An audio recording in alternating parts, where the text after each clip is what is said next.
Bonjour, bienvenue sur ABC Juris. Aujourd'hui, c'est la dernière vidéo de la série Un jour, un arrêt en matière de procédure civile.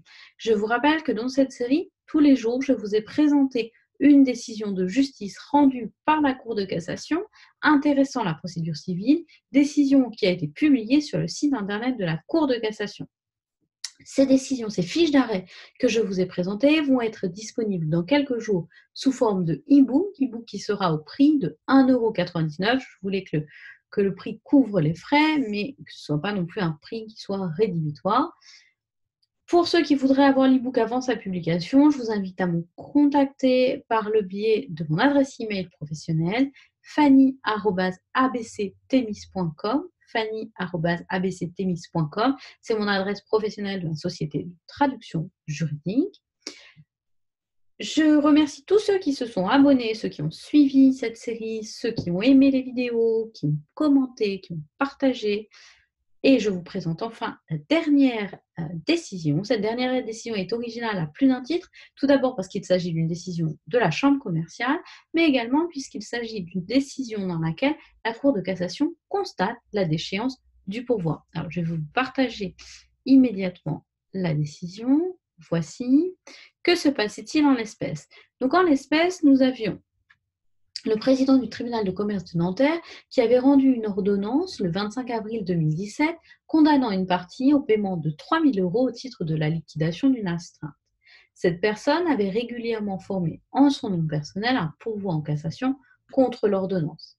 Néanmoins, cette personne a remis au greffe un mémoire contenant les moyens de droit invoqués contre la décision, et ce mémoire a été établi non pas en son nom personnel, mais en sa qualité de représentant légal d'une société. La Cour de cassation devait déterminer les conséquences à retenir lorsqu'une partie dépose un pourvoi en son nom propre, mais qu'elle dépose des conclusions au nom de la société dont elle est le représentant légal.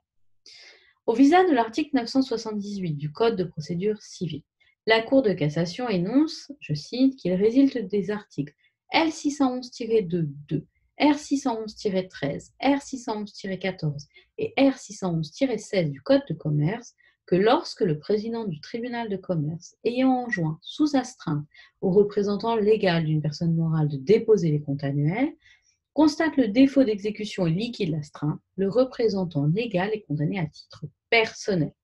Donc, en l'espèce, la Cour de cassation rappelle que dans l'instance au fond, c'est bien à titre personnel que le représentant légal avait été condamné.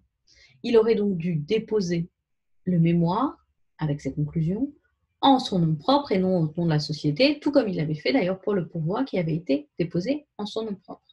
La Cour de cassation constate donc la déchéance du pourvoi. Voici pour la présentation de cette décision, qui est la dernière de la série.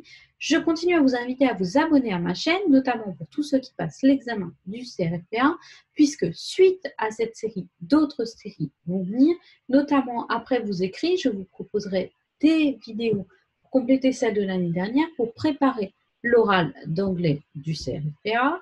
Et je vais continuer, bien sûr, à vous présenter des vidéos, des fiches d'arrêt dans différents domaines jusqu'aux écrits. Je vous souhaite bon courage pour vos révisions. Je vous rappelle que d'ici quelques jours, un e-book chez l'éditeur BOD sera publié avec toutes les fiches d'arrêt que je vous ai présentées en vidéo pour le prix de 1,99 €. Je voulais que le prix reste abordable pour tous ceux qui passent cet examen. Voici pour cette vidéo et je vous retrouve très bientôt pour de nouvelles vidéos.